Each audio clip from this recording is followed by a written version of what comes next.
Hi, everybody. Welcome. I'm your host, a co-host, Lori, and today we have a special segment in which we will be talking about the issue that happened in Columbia, South Carolina, with Pentland and the young man DeAndre. We are lucky enough to have guest Derek have a firsthand account of going to protests at Pentland's house. So here we have Derek. Glad to be here with you all. So I want to talk a little bit about what led up to the protest at Sergeant Pentland's home in Columbia, South Carolina. So there was a video that surfaced on social media where Sergeant Pentland and a guy by the name that we know by DeAndre were in an altercation. Sergeant Pentland is a first sergeant in the Army. United States Army. DeAndre is one of his neighbors who's a young black male who has some mental health challenges. And long story short is DeAndre is walking in his neighborhood like he does all the time. And that's according to neighbors who I spoke to directly who said that they've seen DeAndre in the neighborhood walking around, jogging around, exercising on a regular. It just so happened this day, Sergeant Pentland was outside, and for whatever reason, he approached DeAndre and basically told DeAndre that he was not welcome in the neighborhood. He asked DeAndre where he lived at. He asked him his address, and when DeAndre asked Sergeant Pentland for his address, Sergeant Pentland declined to answer the question and said it was none of his business, basically. And so you can hear DeAndre in the video saying, "Call the police," and speaking as a black male, I don't really call the police or anything. It's got to be like really, really serious. And so for you to hear a black man to say call the police, in my opinion, it was a serious incident because we've seen what happens when you call the police for help as a black person. You oftentimes are made to be the suspect. You oftentimes are arrested and sometimes even killed. And so when I saw the video, I immediately thought about Trayvon Martin, because the scenario was just the same. Trayvon Martin was in his own neighborhood. He was steps away from his home. He was approached by a self-appointed neighborhood vigilante who approached him and ultimately took his life. And you can hear in the video, DeAndre asking Sergeant Pentland, "Have you been drinking? I smell alcohol in your breath."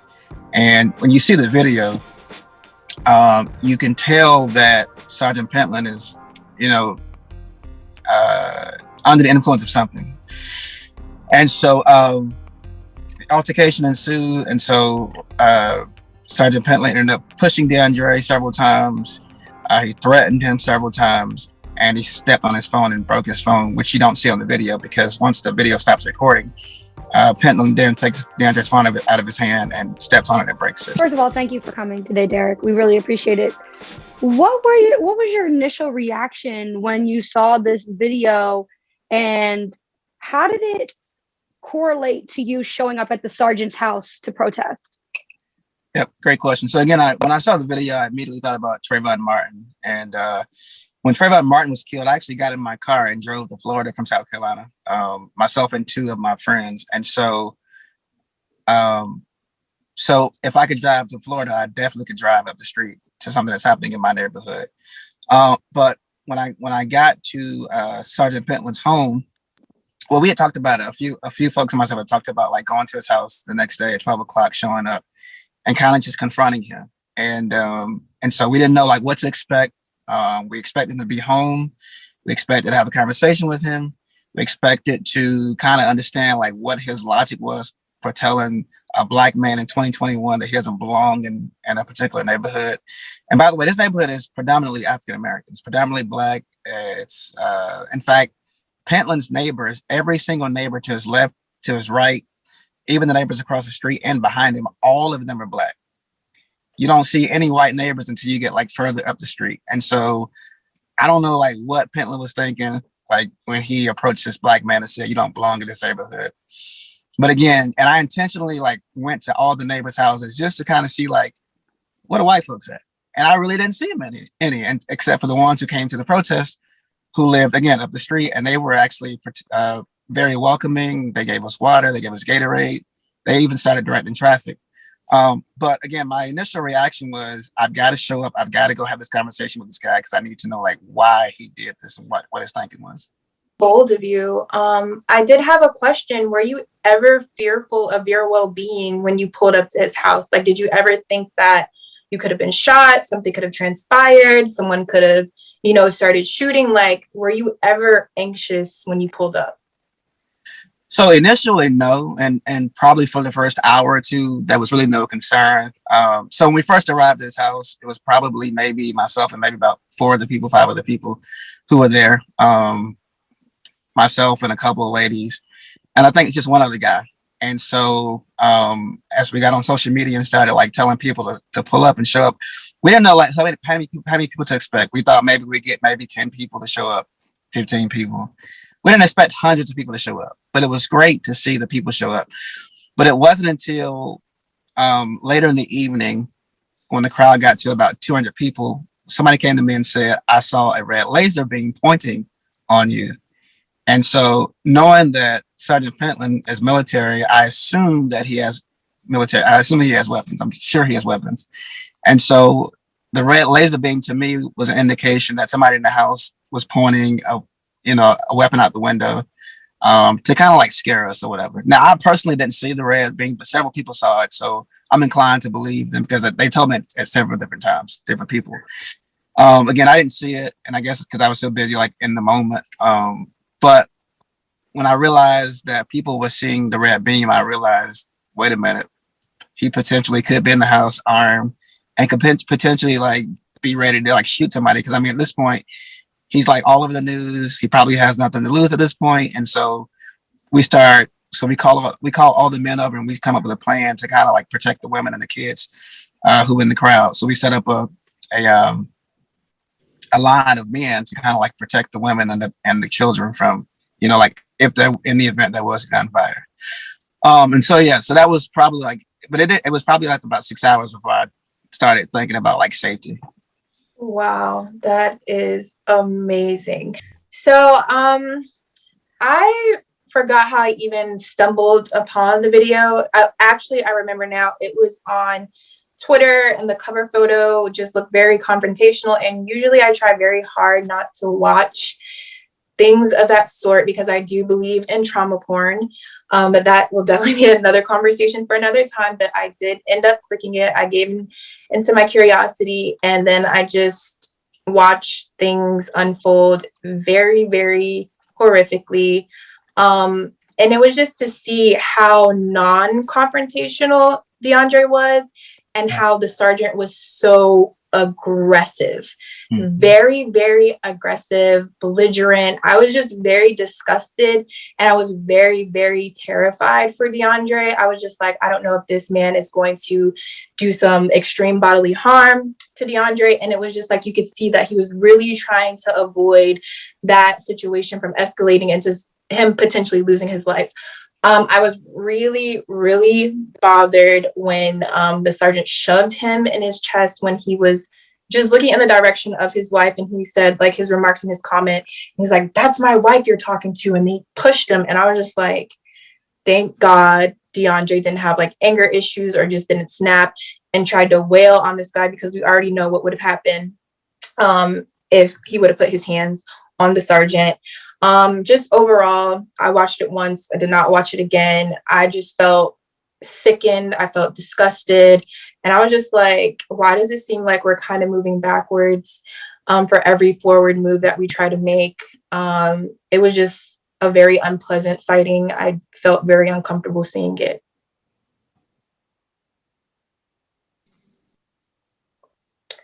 So yes, I guess like on the topic or the subject of trauma porn, which is basically just the hyper over presentation of violence or just confrontations, specifically really in Black culture, like always seeing us slaughtered in the streets, us innocently going on about our day and something just horrible or tragic happening to us. It's all over social media. It's plastered. There's no trigger warnings.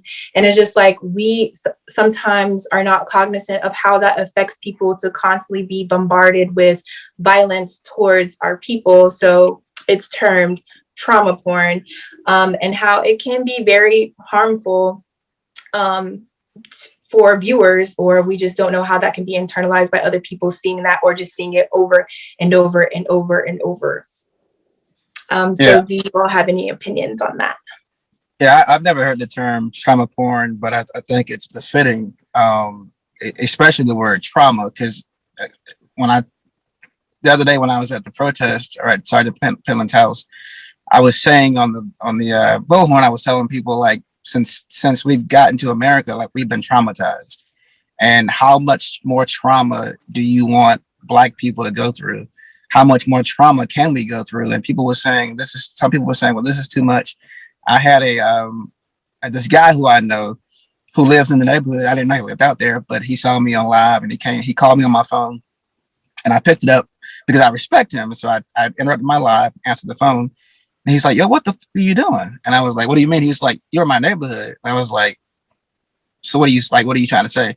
And he was like, look, man, I live out here. You're gonna lower the value of my property, yada, yada, yada. And I hung the phone up on him because I'm like, bro, like, this is not the time or place. This guy literally walked from his house to the protest, came to pull me aside, asked me to put my phone down. So I gave my phone to someone else. And again, he proceeded to tell me, like, how this protest was not necessary. It was bringing down the value of his property. Meanwhile, this guy is like this. He's supposed to be like this pro-Black guy. He just ran for office and lost. And so anyways, and so I was really bothered by the fact that he had the audacity to come and tell me that our protest was bringing down the value of his property. And when I told him, I said, well, no, the value of your property started decreasing when your neighbor, Sergeant Pentland, harassed one of your other neighbors and told him he didn't belong in this neighborhood. And then I walked off, and I'm just like, bro. And so I deleted him on social media because I'm like, look, I don't need these kind of people in my life. And I'm like, yeah, so that's crazy. Yeah. And so that right there for me was trauma, because I'm like, I'm trying to bring more value to your property by putting this person out who doesn't belong here, and you telling me that and so yeah. Right, that idea of entitlement and privilege, like, how dare you only speak about the value of your property when we have an issue that your neighbor instigated? Like, it just doesn't make any sense. Like, the entitlement, the privilege is sickening. Yeah. Yeah. What I think is, oh, sorry, go ahead. No, go ahead. No, please. No, go. No, go ahead. I'm good. No. I just think it's a shame that we constantly see the same thing in a different scenario. And when I first saw the video, in the beginning, I thought it honestly was going to end like the Trayvon Martin video, like the Trayvon Martin case, which we don't have a video of. But it's very traumatizing. And I'm not the person that would say, okay, well, I'm not privileged, because I know that by just definition of my skin tone, I'm privileged. But I can acknowledge that there is a huge issue in our country with this racial injustice that's going on. And these phones weren't there. Technology wasn't there to film and record these people who are doing these things. So often it was like one voice versus another.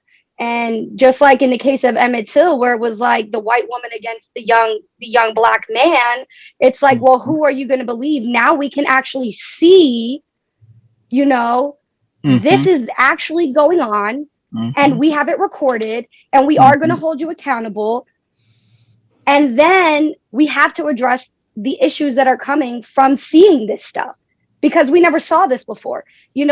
People would have events that happen to themselves. I'd say every Black person faces injustice at some point in their life, or prejudice or racism.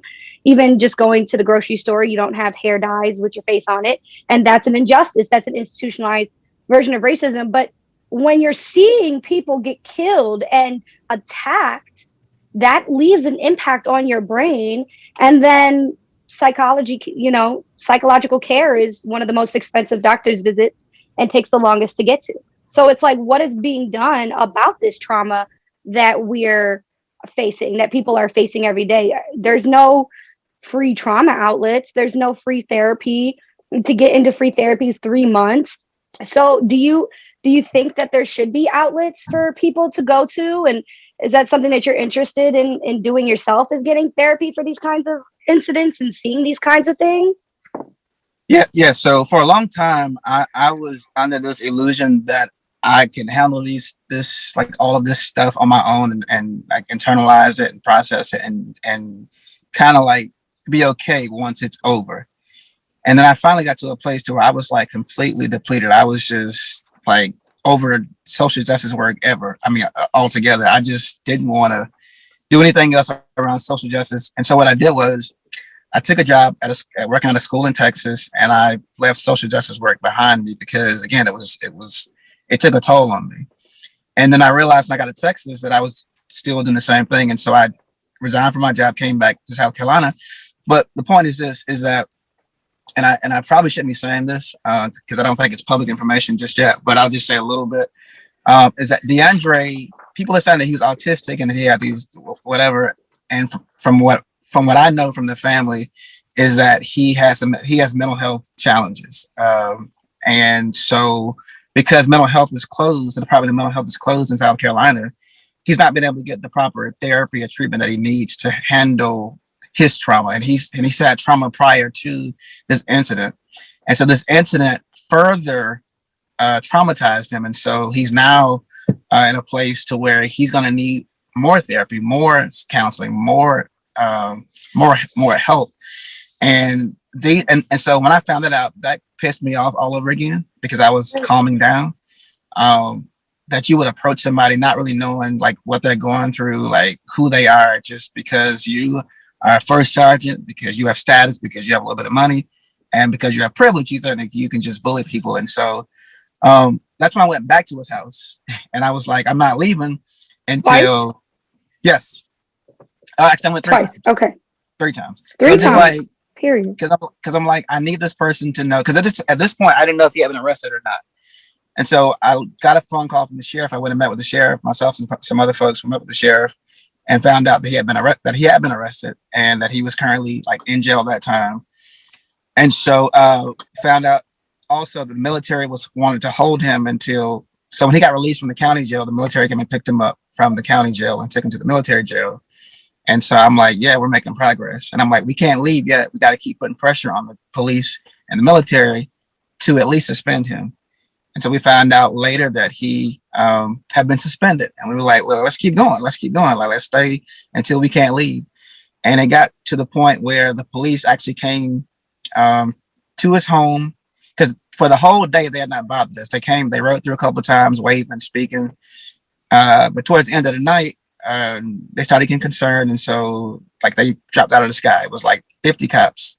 And they were like standing in front of his house, protecting his house. And so yeah, it became. They came faster to protect the sergeant that was doing racist things than the freaking Capitol when it was being bombarded by racists. There were more cops at Pendleton's house than at the Capitol on January 6th. If you don't laugh, you're gonna cry. You're gonna cry. Thank you for And that. what do you think should happen to his wife? Because to me, she's an accomplice. She's sitting there egging him on, like, yeah, like. And to me, she hasn't been charged yet with anything because she didn't get physically violent. Let's tag Ariana and let's hear some of her input. Yeah, so what I was going to say is that I personally haven't seen the video only because, a part of everything going on in the world, well, specifically in this country, with everything going on, I went on Twitter, I saw a headline for it that it was trending, I looked at it, and I was like, that's it. I deleted all my social media. I don't have any social media right now for my mental health and for, those around me. I want to see what I can, try to figure out other ways other than like figuring out all this news from social media and stuff like that. I feel like it's very toxic right now. So I have to like take a step back every now and then. Honestly, it's been going on for so long that I've been trying to figure out ways in my community. I grew up in a predominantly white area, I was one of 4 Black people in my school, and I was constantly, experienced racism and things like that. It's very traumatizing. And for me, since it's been going on for so long, I don't think like if I see it anymore, I'm so over it and so tired of it happening that I'm trying to find ways around my community to do it, as opposed to like going on social media and doing it, because people around here really need to understand what's going on in the real world. They're trapped in these 4 walls, and very close-minded, and people just need to realize that there's so much more going on than just here in Pennsylvania.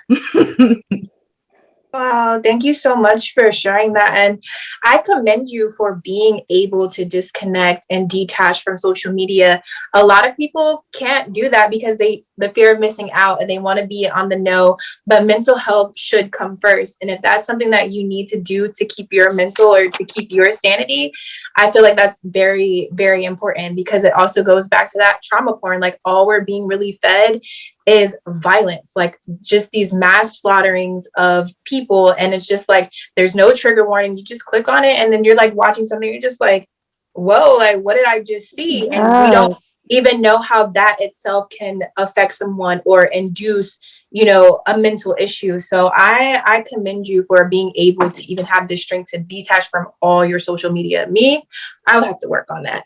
But yes, I give you a lot of props for that. Yes, thank you all for having so much wonderful, rich input on this segment. We are coming to a close on this particular segment. Yes, Derek, thank you so much for coming today, and for your social justice action work, for your work for our entire community, for standing against this sergeant, and for showing people that, you can do it. It is what's right. So thank you so much for coming today, Derek. Thank you, Derek. Glad to do it. Thank you all for having me. I appreciate it. Yeah, keep us updated, because we want to know everything that you're doing. We will support it. I'm here. We're here at Boston to Philly for you. Yep. So again, I'm just grateful to be in this position to continue to do the work that our ancestors started. I've been doing social justice work for 15 years, which is almost half of my all of my adult life and half of my life. And I'm committed to doing this work. And it's not just in South Carolina, it's all over. I get phone calls. And in fact, in the last 3 or 4 days, I've literally gotten about 20 or so phone calls from people all around the country asking me to like look into stuff for them. And I'm getting inundated and bombarded with stuff, and I'm grateful for it. And so if there's anything that I can do to help you and with your particular situation, please reach out. I'm not saying I can help, but if I can, I definitely will help. Because I still believe in the old African proverb that says it takes a village to raise a child, and we are that village. Yeah. Last thing I'll say is I am running for office next year, so just wanted to put that out there. So I'm actually running for state rep in South Carolina. With the election is next year, I'll announce on Juneteenth, and then my goal is to do that for 2 years and then run for Congress in 2024. Might have to move to South Carolina just to vote for you. Hey, do it. Roll! Son, come back in. I lost my family! He has a godmother in Philadelphia. They're sending me away! His only other relative. And what are you doing about it? Nothing! Cause it's a revolution. Think about it. All we know, people selling, people robbing. We got family members still in that trap life. We not worrying about the consequences because we just want to sleep. You're from campus, ain't you? I came to see him. Say his name. Say his name. I came to see Jared. Go home. Billy. So you don't love me anymore? I love you.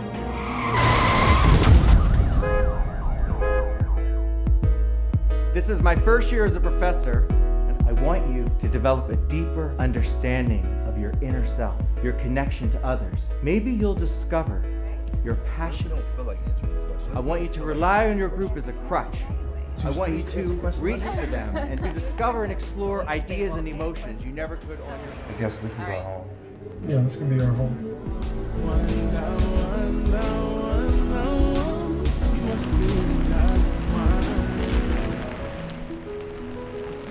Play one-on-one. Are you crazy? For your heart. No. What's your ball first? You got the umbrella. I'm not messing up.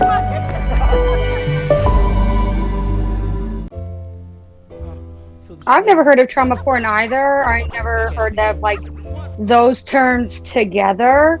I mean, I think that that's a fairly new term that people are giving to this like repeated occurrence of the videos that are going on. And I study trauma in school. Like I have a certificate in trauma informed care. So like I've never heard it, and I think that's a really good like way of putting it for people. But I definitely myself was also like, ooh, something new. I wrote it down, trauma porn.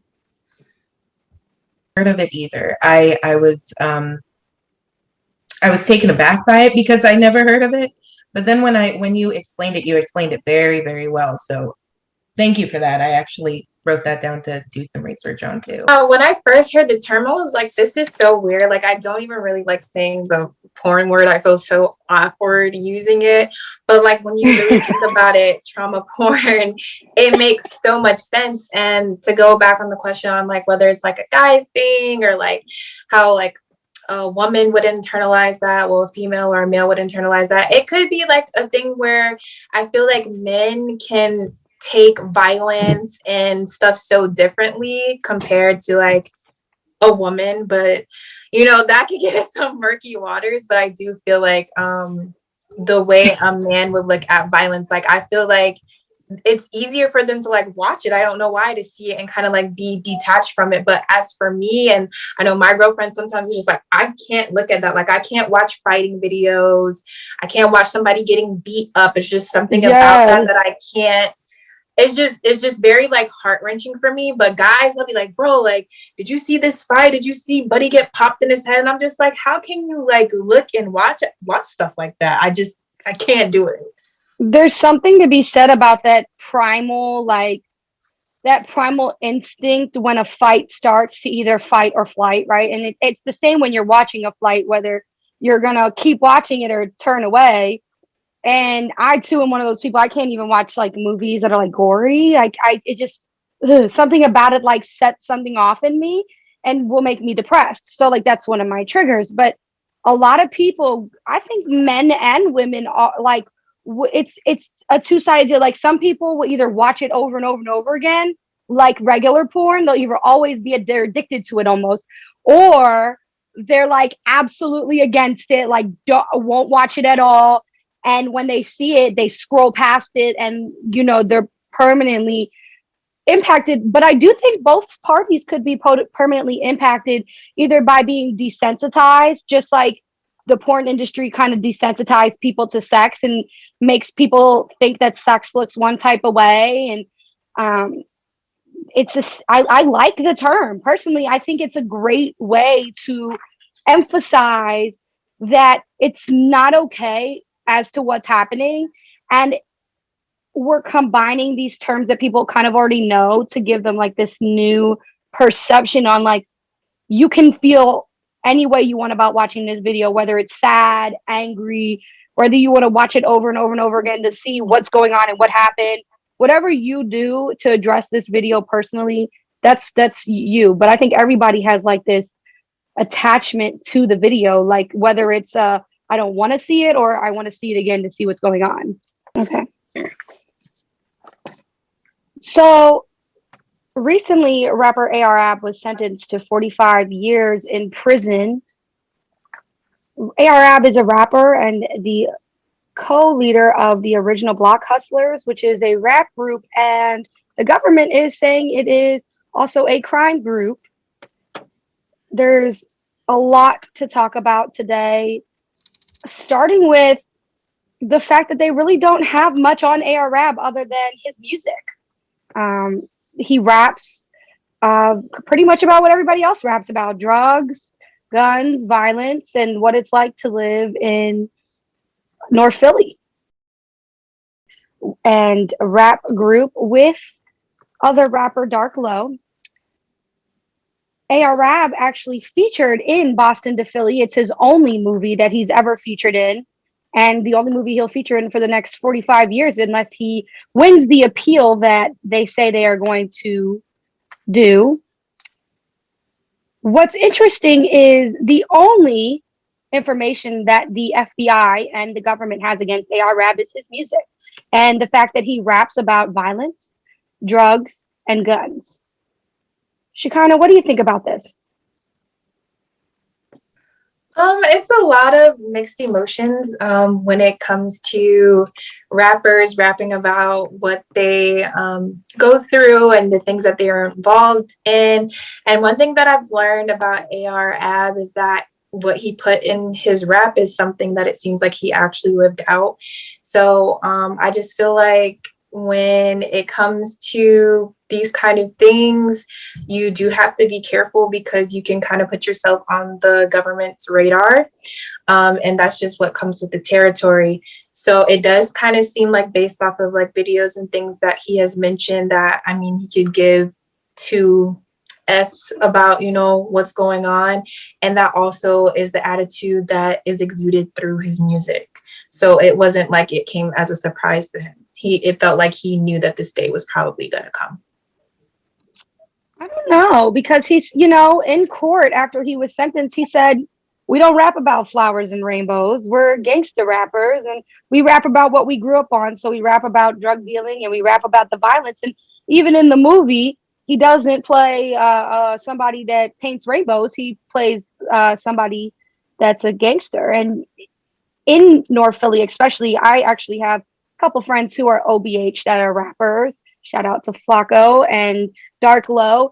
I've never seen them done anything illegal. And so for me to watch just the criminalization of another rapper, it seems as though people are just, the FBI and the government are just like trying to make a point out of these people, especially when there is no evidence. There's nothing other than circumstantial evidence. If you go through the case, and even the judge said he imposed a harsh punishment for his behavior because he was antisocial.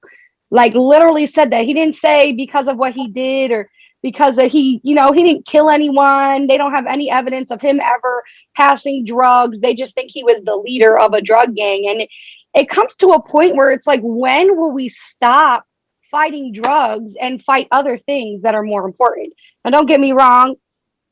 Heroin, meth, these are all Schedule I drugs. But if you've never seen a person with it, they don't have it on their hands and in their system. You know, if somebody touches drugs, it runs through their blood unless they got gloves on. That's how it goes. It goes through your skin. You know, you're cutting up crack or you're touching meth, whatever it is you're doing, it goes in your bloodstream, you know? And so if he didn't test positive, if there's no evidence, I think that this is just another case of the government trying to pin another Black man down, another rapper. You know, they only started this once he started popping. You know, he's only ever been in one feature film, which is Boston to Philly. You know, this is a problem. They do this a lot. And I think that this culture of the entertainment industry not standing up for their own people is kind of frustrating. The only rapper I've ever seen fully supported when they went to jail was Meek. And he went to jail for riding a dirt bike on, you know, probation for something he did when he was like 17. So it's like these instances where they're trying to, even Meek's judge, trying to just make a point out of these rappers to other obviously Black men and other rappers that they can have as much influence and power and money, but the system will always get them down. That's how I see it. Alrighty. So thank you, Rosa, for sharing your perspective. And you actually, you know, broadened my horizons. I honestly do not know, or I might not know any songs by AR Ab. I really don't know his history. I did not really, I guess, understand like his big significance as an artist outside of like his feature in Boston to Philly. So now that you've broken that down and it's the government pinning these things on him without any like tangible evidence, yes, I agree with what you're saying. It's not right for these people to be trying to make an example out of anyone, really, just based off of what they're saying or an implication, and they don't have any evidence. So I do agree with that. Ariana, do you have any input? Yeah, I just wanted to say that I find it strange. Like, I personally don't know anything about him either. And I just find it strange that he, there was that one rapper who literally admitted to killing somebody, I think, on a song. I forget what his name was, but he admitted to doing something like that. And, but from what I'm understanding, this man never actually said he was going to do anything specifically. So Yeah, I'm trying to figure out something too, because I did have the song "Murder on My Mind." Do you know what I'm talking about? a recent that one. conversation By Nelly. Yeah. yes, well, that song, but with AR-AB, like I heard that I mean, like, this is just a conversation where I've been around people. They were talking about how he murdered like a grandmother. He would set like kids on fire. He's very vulgar, very violent in his lyrics. So it's just like, are you lying about all of these things in your rap, or are you walking it like you talk it? And I feel like, I could be wrong, correct me if I'm wrong, that these rappers, some of them do not lie about what they're actually out here doing. So if you're saying that you kill grandmas and you set kids on fire, maybe somebody is going to want to look into that, because that is some very violent stuff. So it's just kind of like, when do you draw the line, on kind of like trying to figure out, well, when do you just leave it alone and that's just for the culture and you're talking about your experience? Or, this sounds like you're a part of something that needs to be looked into. So he did beat a murder case in 2005. He was wanted, and he was on a murder case for 2005. And it seems like now, if you go to North Philly and you talk about OBH, you know that they're around Broad and Girard, even higher, Broad and Alany, even higher. That's the area of OBH. And I'm not going to say they're a gang because I've never seen any gang activity. But many people outside of the North Philly area would not go to those neighborhoods. Like 3 years ago, there was an incident where an OBH member locked himself in a house and was fighting against the cops. And the cops were like barricaded outside his house for like 10 hours. I don't know if you guys remember that. But these are things that happen very frequently with OBH, and a lot of guys are arrested from OBH, and they even have concerts at the Red Wine venue, which is in North Philly. That's called the Free the Men concerts. I've actually performed at them before, and they raise money for the books of the guys that are actually in jail. Yeah. The concerts are by donation.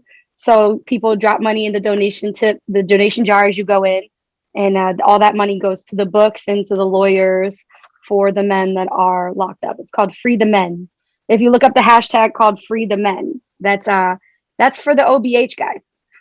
So maybe I'm a little biased because I do have some OBH friends, but I think that it's very important to see both sides, because there have been instances where people are dumb enough to rap about the things that they did and then go to jail, and then first of all, they were dumb enough to kill a person in the first place. But beyond murder, you're now rapping about it, and now you went viral. This is the age of the telephone, and you can't do it. They're listening. Feel the train. Back at it again.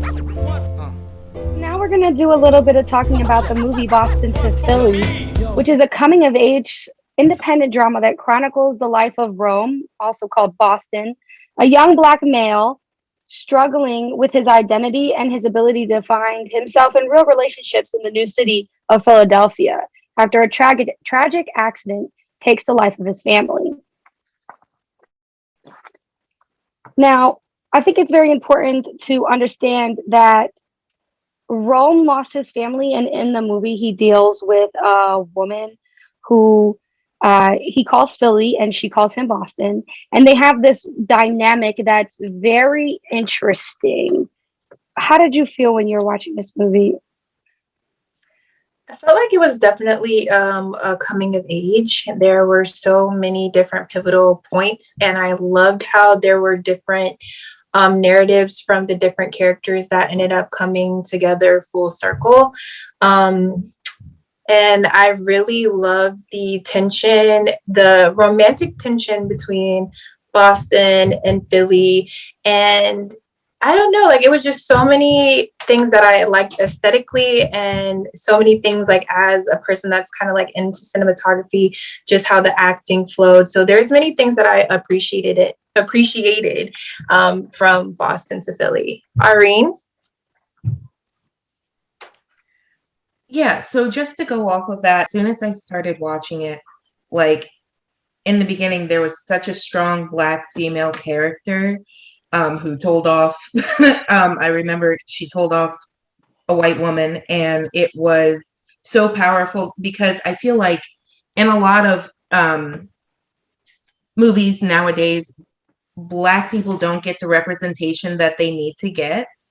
I feel like a lot of characters can tend to be, I don't know, like, dark skinned characters can become light skinned, and then I don't know. I feel like this movie automatically, with the start of it, let me see here. I made some notes 6 minutes in, and I could not stop watching it. I didn't check my phone. I didn't do anything. The opening scene was so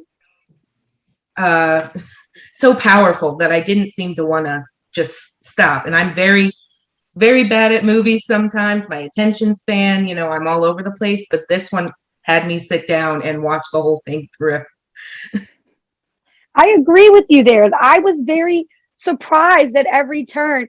I usually can be like, this is going to happen next, and this is going to happen next, and I was thoroughly shocked multiple times with the events that happened. And without giving any spoilers, I didn't think Philly was going to give Boston a chance. And it's just very empowering, this movie. Personally, it reminded me that we're all finding ourselves. We all need to give ourselves space to heal when trauma happens. I think that that's something we don't do, give ourselves that space. Also, I just wanted to bring up, I heard a new term in this movie that I wanted to bring up to you guys. I don't want to mispronounce it, but it was affluenza. That term really stuck out to me.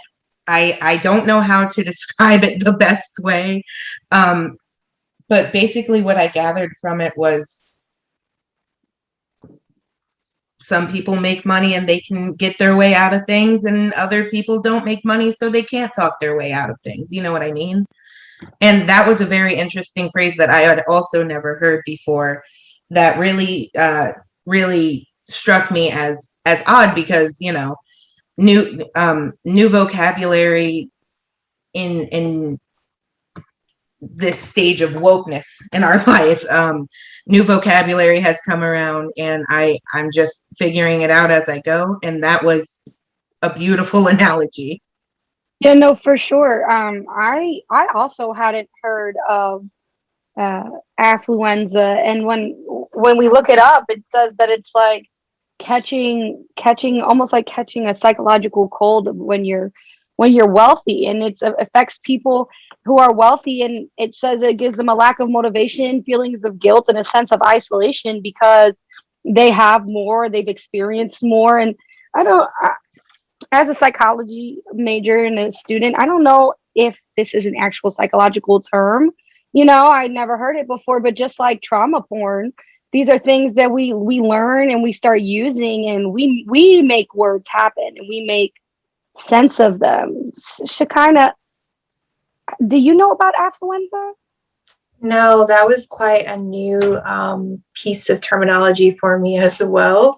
And that's something I'm definitely going to have to flesh out more for myself to get a better understanding. Because you can receive things in like one setting and it still doesn't click for you. So affluenza is definitely something that I'm going to have to dig more into, but there were overarching things that I did appreciate within Boston to Philly. And I really like that. I don't know how to like term it or condense it, but there was just like understanding like the Black male anger, because someone could have seen that as like very like dangerous, and there were certain parts where I'm just like, oh my gosh, like how is this going to progress for you? There was just points where I'm just like, you know, like how Black male rage can be perceived, taking a risk with, and how Philly, she, you know, the tension between her and wanting to give Boston a shot, and like how she went to the place to go see like her boyfriend, and that whole scene, that was amazing. I was like drawn in there, but it was just a lot that it just kept me speechless and like on edge to see what was going to happen next. Yes, at first I swore that she was, you know, in a committed relationship and she was cheating. And then I was like, wait a second, without spoiling. I was like, oh my gosh, like this is a really emotional, because this is something that happens, you know, this is real life situations that happen, and kind of connected Boston and Philly, which is cool that it's called Boston to Philly because their traumas connected them. Hi, yes. And one thing that I really appreciated about this movie was that it covered a very broad range of topics. There was a lot of things about mental health in there. There was obviously racial injustice. There was a lot of things in there that really struck home for me. There was a scene about self-harm that really did. It came as a shock to me. It really did. It wasn't necessarily triggering. It was, you know, a lot of people in my life, me, I've been through the ringer when it comes to mental health, and seeing this finally be covered in a film and how important it is to talk about it, it really did give me hope that we can eventually start talking and striking out the stigma that is mental health, giving people more of a platform to talk about it.